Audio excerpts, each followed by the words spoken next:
Jake Collins rubbed his tired eyes as he stared at the computer screen. The night shift at Europa Station was always quiet, but tonight felt different. The deep space monitors were picking up something strange from the outer edges of human space.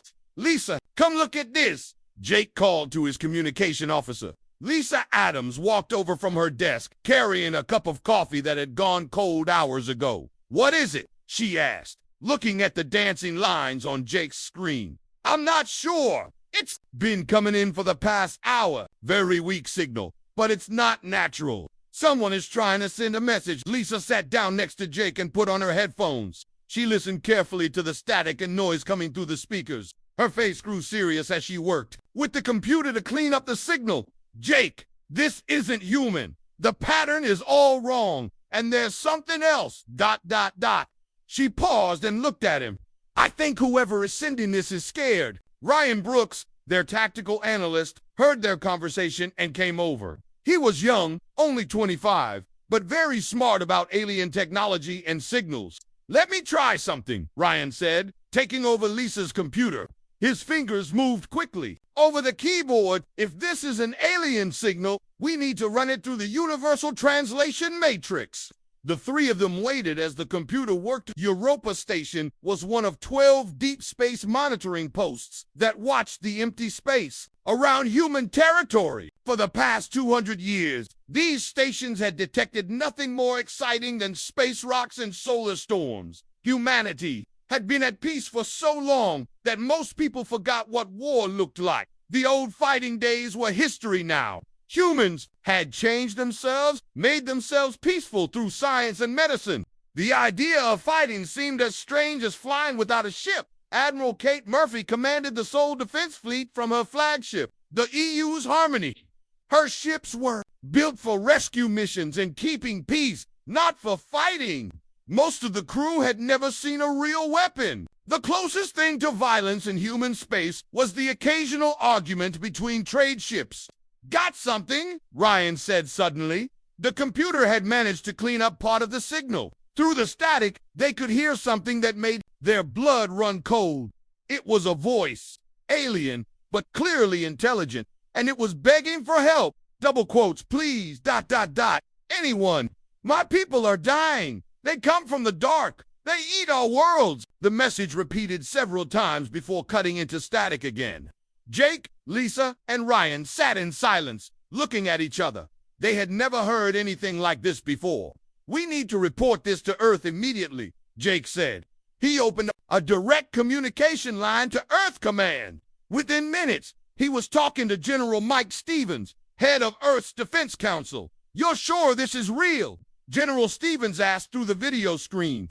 Behind him, Jake could see other officers gathering to listen. "Yes, sir. We ran every test we could. This is definitely an alien distress call. Someone out there is in serious trouble." General Stevens looked worried.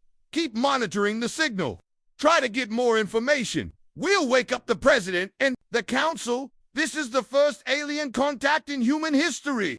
As Jake and his team worked through the night, they managed to piece together more of the message. The aliens called themselves the Zalani. They lived on water worlds far from human space. For the past year, something called the Korthok Empire had been attacking their planets. "Listen to this part," Lisa said, playing a cleaner section of the recording. The alien voice was full of fear.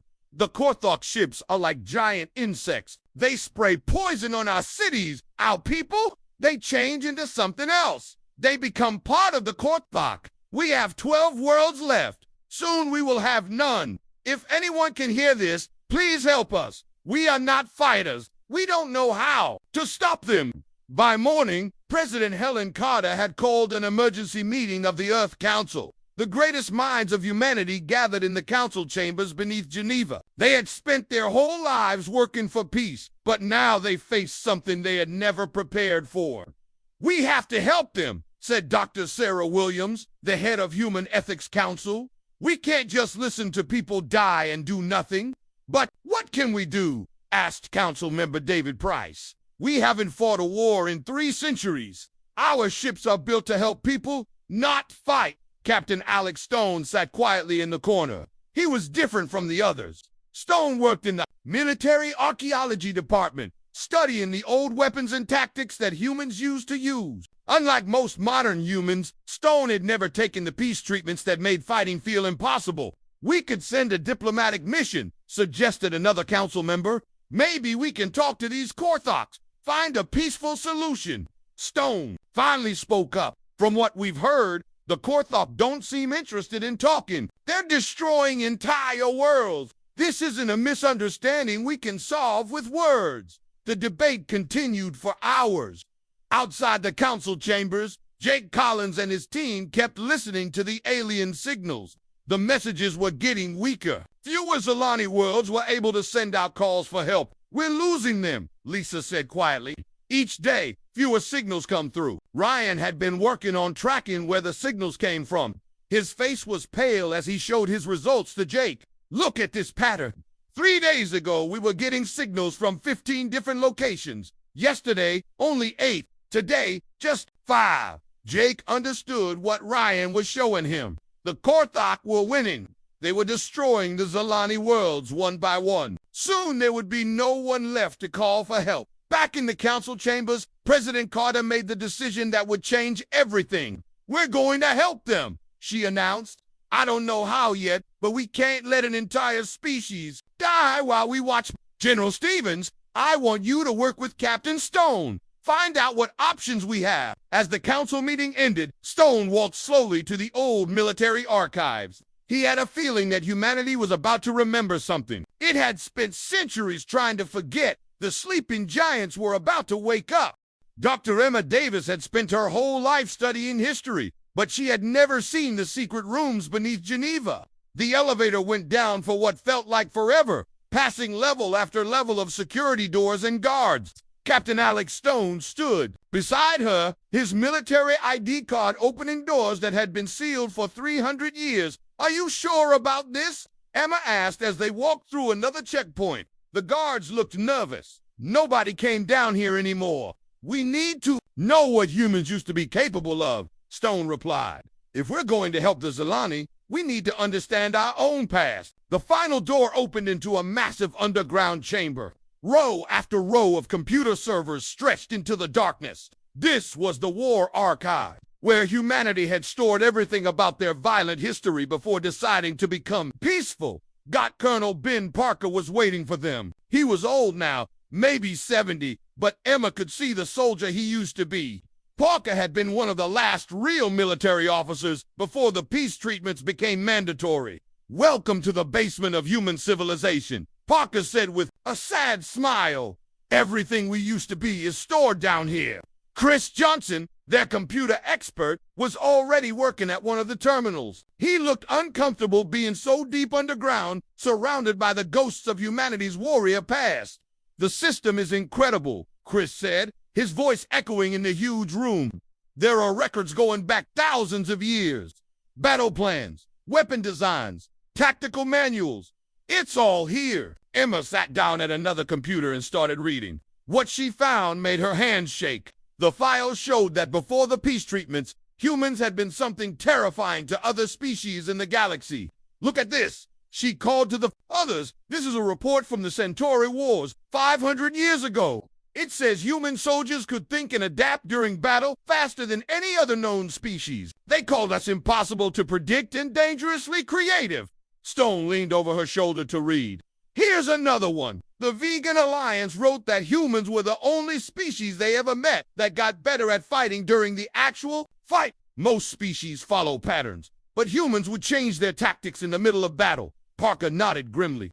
I remember my grandfather telling stories about the old days. He said humans didn't just fight wars, they turned war into an art form, but that's exactly why we stopped. We were too good at it. Chris had found something that made his face go white. Emma, you need to see this. There's a classification system here for different species based on their military threat level. Most species are rated between 1 and 5. Humans are rated 9. What does that mean? Emma asked. It means, Parker said quietly, that before we changed ourselves, other species were more afraid of humans than humans were afraid of them. The files kept revealing more disturbing truths. Humans had not just been good fighters, they had been creative in ways that other species found terrifying. They would use anything as a weapon. They would turn an enemy's strength against them. They would never give up, even when winning seemed impossible. This explains a lot, Stone said, reading through tactical reports. No wonder the galaxy was happy when we decided to become peaceful. We weren't just another warrior species. We were something much worse. Emma found the medical files that showed how humans had changed themselves. Starting 400 years ago, human scientists had developed treatments that made aggressive thoughts feel uncomfortable. They had changed human brain chemistry to make violence seem wrong and impossible. The peace treatments weren't just about stopping war. Emma realized they were about changing what it means to be human. But the most shocking discovery came when Chris found the sealed files labeled emergency protocols. Inside was something called the Lazarus Program. Listen to this. Chris read from the computer screen. The Lazarus Program is designed to reverse peace conditioning in case of species-level extinction threat. Warning, subjects who undergo Lazarus reversal may experience permanent personality changes. The process cannot be undone. Parker's face grew serious. They built a way to turn us back into warriors, but they hid it down here because they knew how dangerous it would be. Emma studied the medical details of the Lazarus Program. It would take weeks to reverse the peace conditioning in a single person. The process involved changing brain chemistry, removing genetic modifications, and awakening dormant instincts that had been sleeping for generations. The question is, Stone said, are we desperate enough to use it? Their answer came from Jake Collins at Europa Station. The signals from the Zolani were getting weaker every day. The alien voices were full of despair as they described entire worlds being consumed by the Korthok bioweapons. They're not just killing the Zolani, Jake reported during his daily call to Earth Command. According to the signals we're intercepting, the Korthok are turning Zolani worlds into something else. They spray some kind of poison that changes all life forms. Plants, animals, people. Everything becomes part of their empire. Emma looked at the Lazarus files again. The program had been tested on volunteers 300 years ago, before being sealed away. The test subjects had become incredibly effective soldiers, but they had also become something that scared even their creators. There's something else, Chris said, pointing to another file. The test subjects didn't just get their fighting abilities back. They got better at fighting than humans had ever been before. The peace treatments had been suppressing more than just aggression. They had been suppressing human adaptation and learning abilities to... Stone made his decision. I'm going to volunteer for the program. Alex, you don't understand, Parker warned. Once you go through Lazarus reversal, you won't be the same person. The test subjects 300 years ago, they stayed soldiers for the rest of their lives. They couldn't go back to being peaceful. Then that's what I'll have to be, Stone replied. Because right now, the Zolani need soldiers, not historians. Emma spent the next 3 days reading everything she could find about the old human military. The more she learned, the more she understood why other species had been afraid of them. Humans didn't just fight to win, they fought to completely destroy their enemy's ability to fight back. But they had also fought to protect others. The files showed that human wars were often fought to defend weaker species from stronger ones. Humans had a strange quality that made them willing to risk everything to protect strangers. Maybe that's why the Lazarus program exists, Emma said to Parker as they prepared to send their recommendations to President Carter. Maybe our ancestors knew that someday we might need to remember how to be warriors again. Parker looked around. The vast archive, full of the secrets of humanity's violent past, the sleeping giants, he said quietly. That's what the other species used to call us. They said humans were like sleeping giants, peaceful until awakened, but unstoppable once roused to anger. 3 days later, President Carter authorized the Lazarus program. Captain Alex Stone would be the first human in 3 centuries to remember what humanity used to be. The sleeping giant was about to open his eyes. The medical facility on Mars was built for research, not for what they were about to do. Dr. Kevin Mitchell had read the Lazarus files 100 times, but he still felt nervous as he prepared the equipment. No human had undergone this process. In 300 years, Captain Alex Stone lay on the medical table. connected to dozens of machines that would monitor his body during the change. Amanda Taylor, the head of security, watched from behind bulletproof glass. Nobody knew what Stone would be like when he woke up. "Are you ready?" Dr. Mitchell asked. Stone nodded, but his hands were shaking slightly. "I keep thinking about the test subjects from the old files," Stone admitted.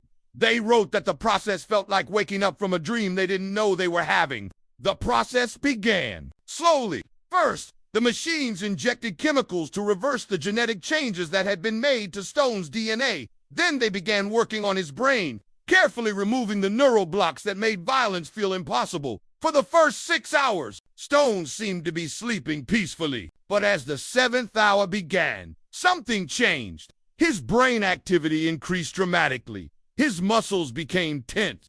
The machines showed that his heart rate was rising. "What's happening?" Amanda asked from the observation room.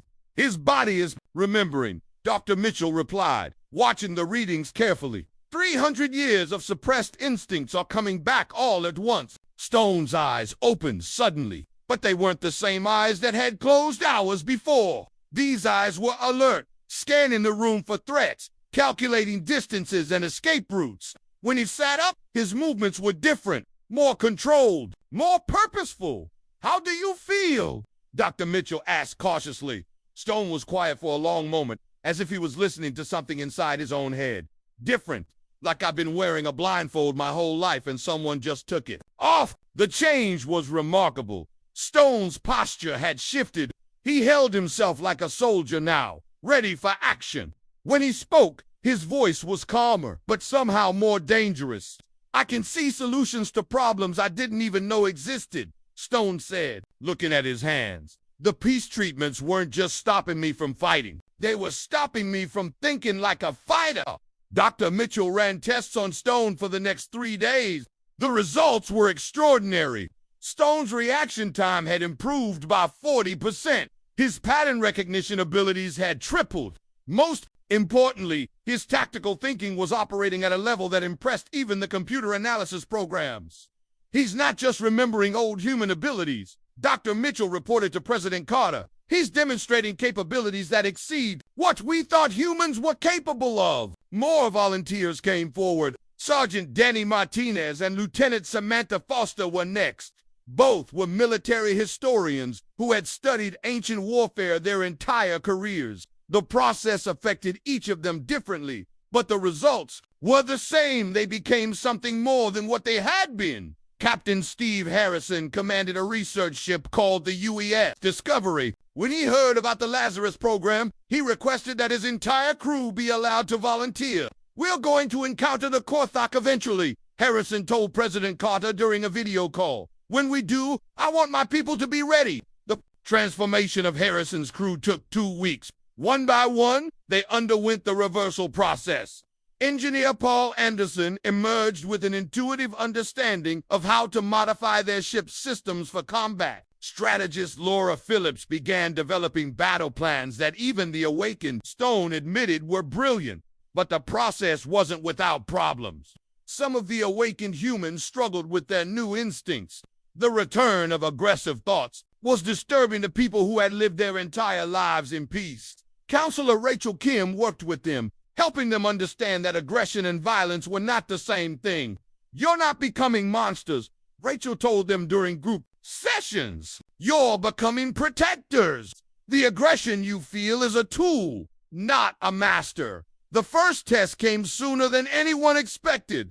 A Korthok scout ship appeared at the edge of human space, probably investigating the radio signals from the Zilla distress calls. Captain Harrison and his awakened crew were the closest human ship. "Contact in 30 minutes," Harrison announced to his crew. For the first time in centuries, humans were about to face an enemy in battle. The Korthok ship was huge, easily 3 times the size of the Discovery. It looked like a giant insect with multiple weapon ports and what appeared to be biological components growing on its hull. When it detected the human ship, it immediately opened fire. Harrison's response was something that would have been impossible for an unawakened human. Instead of running or trying to communicate, he ordered an attack pattern that used the Discovery's smaller size and speed to confuse the enemy. "Paul, I need more power to the engines," Harrison called to his engineer, Laura, execute pattern Delta 7. The awakened humans worked together like they had been fighting as a team for years. Paul rerouted power systems in ways that the ship's designers had never intended. Laura coordinated the attack with precision that made it look like a deadly dance. The battle lasted only 12 minutes.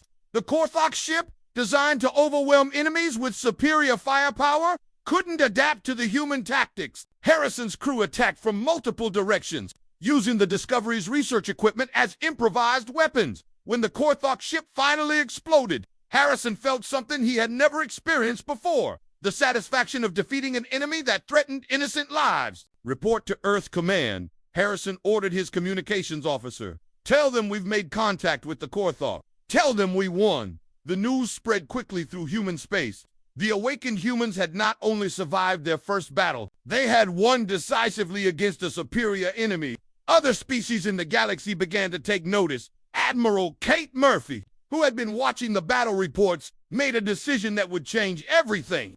She requested to undergo the Lazarus process herself, along with her senior staff. If we're going to war, she told President Carter, we need leaders who understand what war means. The awakening of Admiral Murphy was different from the others. She had been a peaceful leader for 30 years, but the process revealed something that surprised everyone. Murphy didn't just gain tactical abilities, she gained the ability to see the bigger picture of galactic politics and warfare. The Korthok aren't just attacking the Zolani, Murphy realized as she studied the intelligence reports. They're testing the galaxy's response. If nobody stops them, they'll keep expanding until they consume everything. Within a week of her awakening, Murphy had reorganized the entire Soul Defense fleet. Ships that had been designed for rescue missions were being modified for combat. Crews were volunteering for the Lazarus process in record numbers. The peaceful humans who chose not to undergo the process watched in amazement as their awakened friends and family members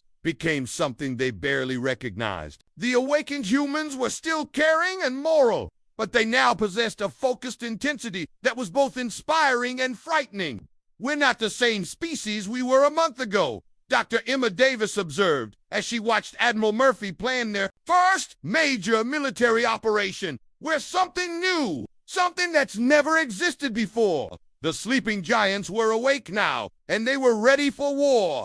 News of the human victory spread across the galaxy faster than light travel. The Galactic Council met in emergency session on the neutral world of Nexus Prime. Representatives from dozens of species gathered to discuss what everyone was thinking, but nobody wanted to say out loud the humans were fighting again. The DECMA representative, a tall crystalline being named Zareth, spoke first. We have received reports that the humans have engaged Korthok forces and achieved victory. This is ...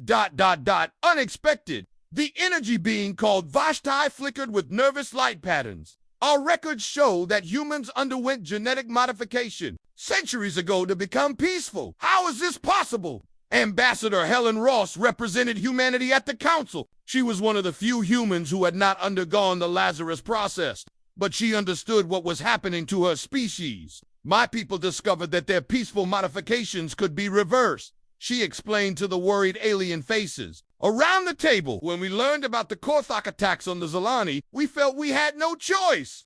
The reaction was immediate. Some species cheered, remembering the old stories about human warriors who protected the weak. Others looked terrified, remembering different stories about human armies that conquered everything in their path. The old humans were rated as a Class 9 military threat, whispered the Mantarian delegate. No species in known history has ever been rated higher than 7. Meanwhile, Admiral Kate Murphy was transforming the Soul Defense Fleet into something the galaxy had never seen before.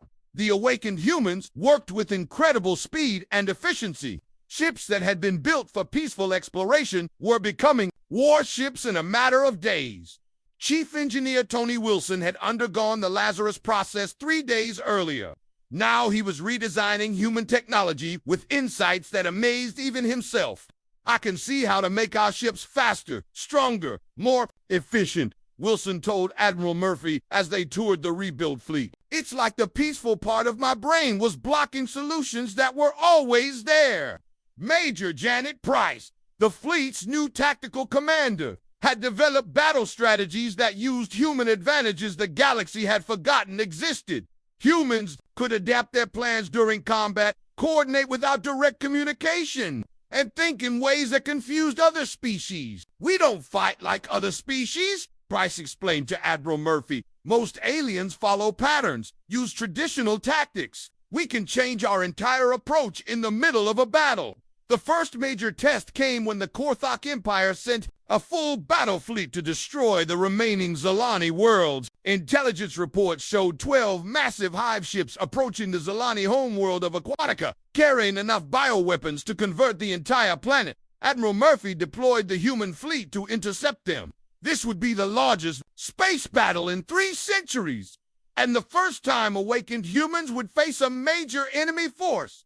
Captain Gary Miller commanded the strike team that would infiltrate the Korthok ships. His team of awakened Marines had studied the enemy ships captured from previous battles. They had found weaknesses that no other species had ever noticed.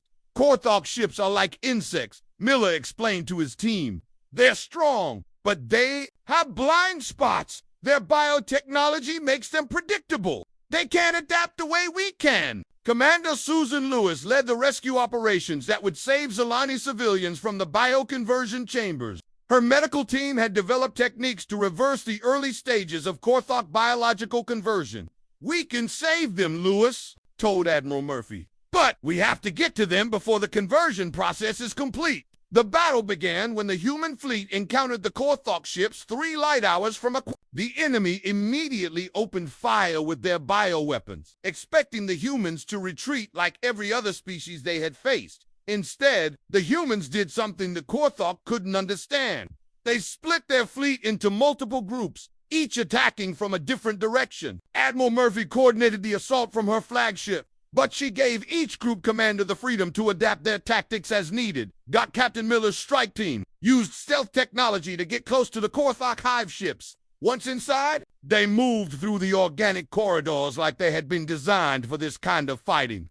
The awakened humans seemed to instinctively understand how to fight in the cramped, hostile environment of an enemy ship. "The Korthok are confused," Miller reported over the radio. "They keep trying to surround us, but we're not where they expect us to be." Commander Lewis's rescue teams found thousands of Zilani prisoners in the bioconversion chambers. The aliens were barely alive, their bodies partially changed by Korthok bioweapons. But Lewis's team worked with desperate efficiency to reverse the process and get the survivors to safety. The space battle itself was unlike anything in galactic history. The Korthok had superior numbers and firepower, but the humans fought with a creativity that made their enemies' advantages useless. Every time the Korthok adapted to one human tactic, the humans had already moved on to something else. Admiral Murphy watched the battle from her command center, coordinating attacks across multiple fronts simultaneously. The awakened human brain could process tactical information faster than any computer system. "Target their command ship," Murphy ordered Major Price. "If we can disrupt their coordination, the smaller ships will be easier to handle." The attack on the Korthok command ship was a masterpiece of human tactical thinking. Instead of a direct assault, the human ships created a complex pattern of feints and distractions that drew the enemy fleet out of formation. When the Korthok ships moved to respond to what they thought was the main attack, they left their command ship vulnerable to Captain Harrison's modified research vessel, the Discovery, now armed with weapons that Paul Anderson had designed from mining equipment, struck the command ship's weak points with surgical precision. The destruction of the command ship threw the entire Korthok fleet into chaos. Without central coordination, the individual hive ships couldn't adapt to the human tactics. One by one, they were destroyed or forced to retreat. The battle ended with complete human victory. 12 Korthok hive ships had been reduced to debris floating in space. The Zilani homeworld was safe,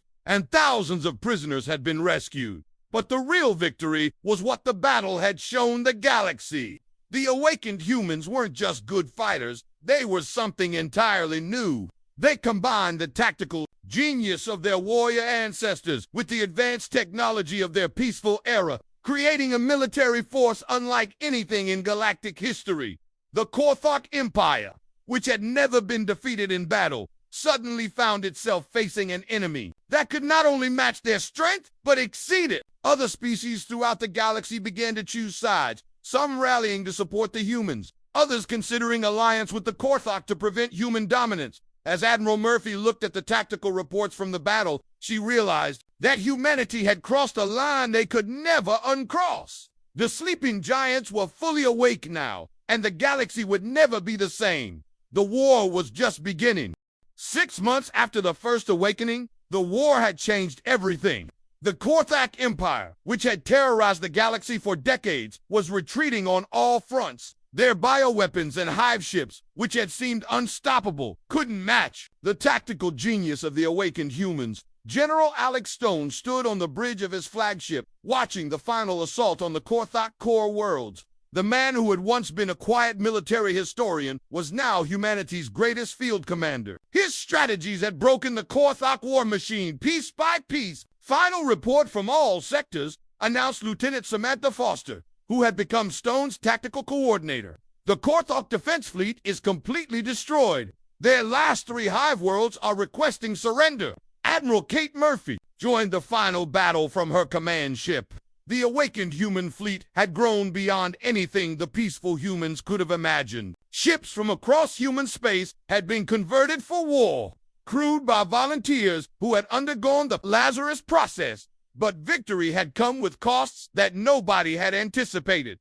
Dr. Emma Davis, now serving as a military advisor, studied reports from across the fleet. The awakened humans were magnificent warriors, but they were no longer the same people who had volunteered for the process. They're not broken, Davis explained to President Carter during their daily conference call, but they're permanently changed. The aggressive instincts, the tactical thinking, the constant awareness of threats, it never turns off. Colonel Ben Parker, who had helped design the awakening process, worked with the psychological support teams. Many awakened humans struggled with their new nature. They had wanted to save the Zilani, but becoming permanent warriors was harder than anyone had expected. We knew the process couldn't be reversed, Parker told Rachel Kim during one of their counseling sessions, but we didn't understand what that really meant until now. The final battle for the Korthok homeworld lasted only 3 hours.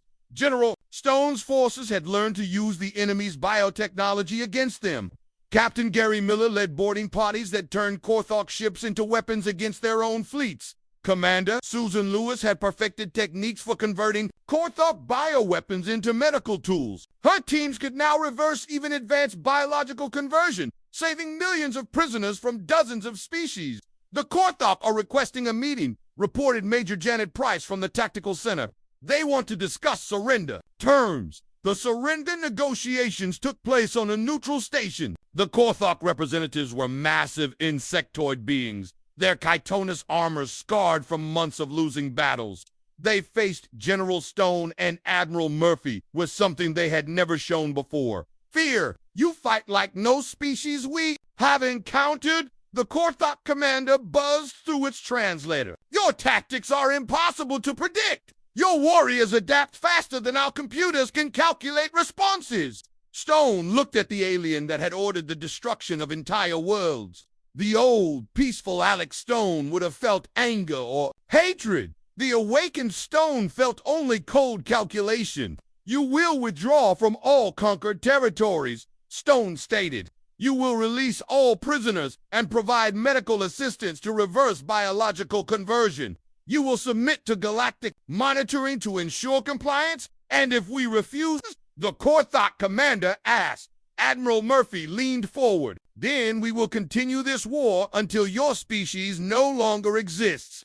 We have studied your biology, your technology, your tactics. We know how to destroy you completely. The Korthok agreed to all terms. For the first time in their imperial history, they had encountered an enemy they could not defeat. News of the Korthok surrender spread across the galaxy within hours. Species that had lived in fear for decades celebrated their freedom. The Zilani, saved from extinction, declared the humans their eternal protectors. But not everyone was happy about humanity's victory.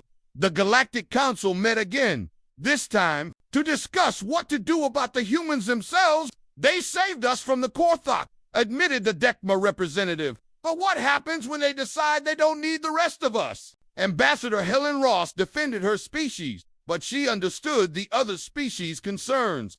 The awakened humans are not conquerors. They fight to protect, not to dominate. That's what they say now, argued the Mantarian delegate. But power changes people. The old humans were peaceful too, until they became the most feared species in the galaxy. President Carter faced the most difficult decision in human history. The awakened humans had saved the galaxy from the Korthok, but they could never return to being peaceful. They were permanent warriors now, and the galaxy was afraid of what that meant. The solution came from an unexpected source. General Stone and Admiral Murphy requested a meeting with President Carter and the Earth Council. "We understand the situation," Stone explained.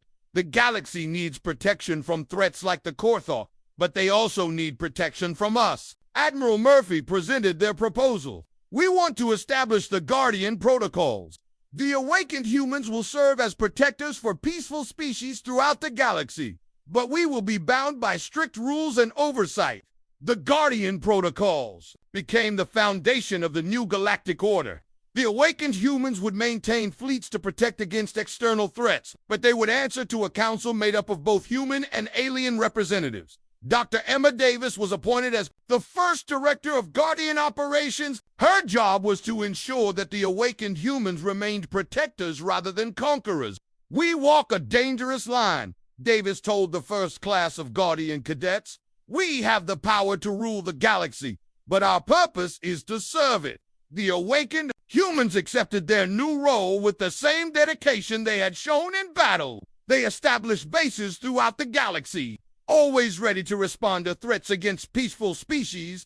Captain Gary Miller became the commander of the Guardian Response Fleet, ready to deploy anywhere in the galaxy within hours. Commander Susan Lewis led the medical corps that helped species recover from various threats.